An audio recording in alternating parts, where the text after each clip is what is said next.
देश का crime capital बन गया पूरा का पूरा उत्तराखंड। ये नहीं है कि जो डीजीपी महोदय दिखाने की कोशिश कर रहे हैं कि केवल देहरादून में क्राइम ज्यादा हो रहा है, जाकर एसएसपी के साथ मीटिंग ले रहे हैं, अधिकारियों की तमाम तरह की बातें कर रहे हैं, अपनी जिम्मेदारी से भाग रहे हैं। इनको तो बर्खास्त किया जाना चाहिए।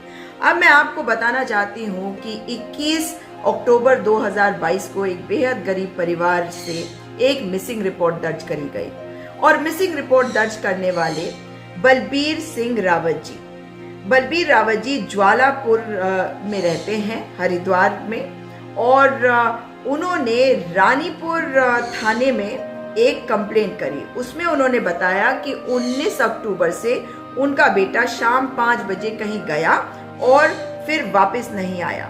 उसकी फोटो उन्होंने अपनी कंप्लेंट के साथ दी। उनका बेटा 33 वर्ष का था और उसके बाद बहुत दिन बीत जाने के बाद रेलवे पुलिस ने उनको बुलाया। उन्होंने अपने बेटे को भेजा। बेटे को कुछ तस्वीरें दिखाई गई। ये बताया गया कि एक शव मिला था उन्हें और उस शव को देखकर लड़का जो है वो ऑलमोस्ट बेहोश हो गया, उसे चक्कर आ गया। ये विक्की रावत का भाई।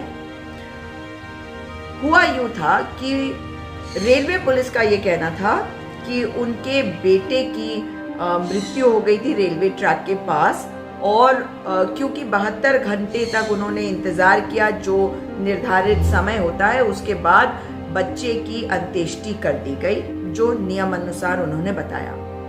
तब पिता ने दरवाजे खटखटाने शुरू करे पुलिस के। दर दर की ठोकरे खाता ये पिता और इनकी कंप्लेंट जो इन्होंने पुलिस वालों को दी, मैं आपको पढ़कर सुनाना अवश्य चाहूंगी, क्योंकि इनको एक जो पोस्टमार्टम रिपोर्ट मिली थी उसमें जो कहा जा रहा था और जो पुलिस के द्वारा कहा जा रहा था, दोनों में बहुत अंतर था।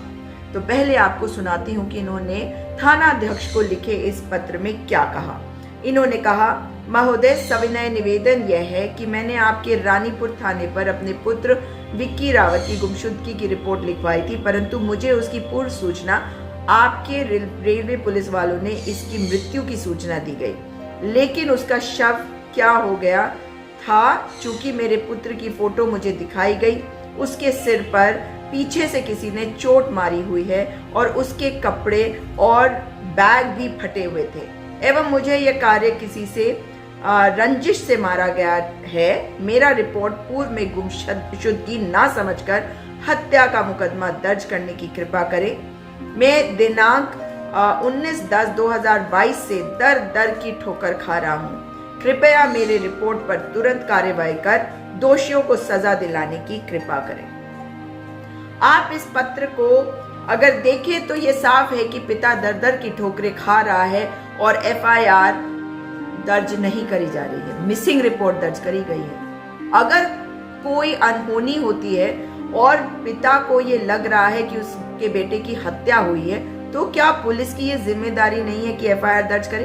ये डीजीपी महोदय को बताना होगा, ये हरिद्वार के एसएसपी को तो बताना होगा, मगर डीजीपी को बताना होगा। आपकी जिम्मेदारी है। आप क्रिकेट मैच देखते हैं, अंकिता भंडारी के पिता के ऊपर दबाव डालकर बच्ची की अंत्येष्टि करवाने के बाद रायपुर जाकर, ये मंजूर नहीं है, हमें मंजूर नहीं है, क्योंकि ये जो अब मैं आपको बता रही हूँ कि जो रिपोर्ट है, एक तो जो सामान लड़के के साथ था वो भी है और पोस्टमार्टम रिपोर्ट है।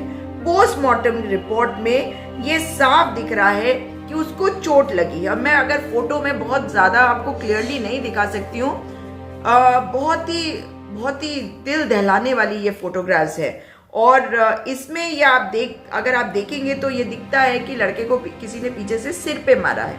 आप मुझे बताइए कि अगर ट्रेन से उसकी टक्कर हुई तो क्या उसके सिर को ज्यादा चोटें नहीं आती? क्या उसके बॉडी पे और कोई चोटें नहीं आती अगर वो एक जगह है? मतलब आप खुद सोच के देखिए कि पुलिस वाले आखिर क्या बताने की कोशिश कर रहे हैं। पुलिस वाले शव को बरामद नहीं कर पाए, पुलिस वाले नहीं बता पाए, मगर जीआरपी ने बताया। अब पिता दर दर की ठोकरें खा रहे हैं। वो चाहते हैं कि उनका मुकदमा दर्ज करें, तो कब होगा ये मुकदमा दर्ज? और हो क्या रहा है उत्तराखंड में? कोई भी आके किसी की भी हत्या करके चला जा रहा है। आपको बताना चाहती हूँ इस विषय में और भी आपको बताती रहूंगी।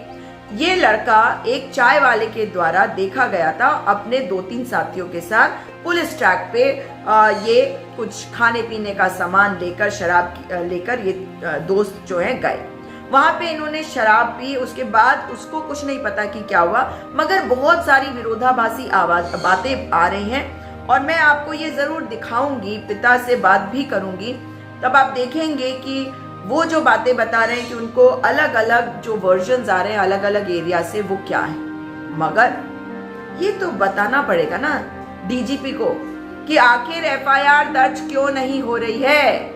अगर बच्चे का शव इस हालत में, जिसको हम भी देख सकते हैं, जिसमें हमें दिख रहा है कि उसे चोटें लगी है, मगर ये दिख रहा है कि उससे किसी के साथ मारपीट के चांसेस ज्यादा लग रहे हैं, तो क्या उन लोगों को अब तक आपने ढूंढा जो उस लड़के के साथ थे? वो लड़के अगर ठीक ठाक निकल गए और ये वाला लड़का रेलवे ट्रैक के बगल में पड़ा हुआ मिला और आपने कह दिया कि सिर पे जो चोट है वो ट्रेन से टकरा जाने के कारण है, तो ये हजम नहीं हो रहा।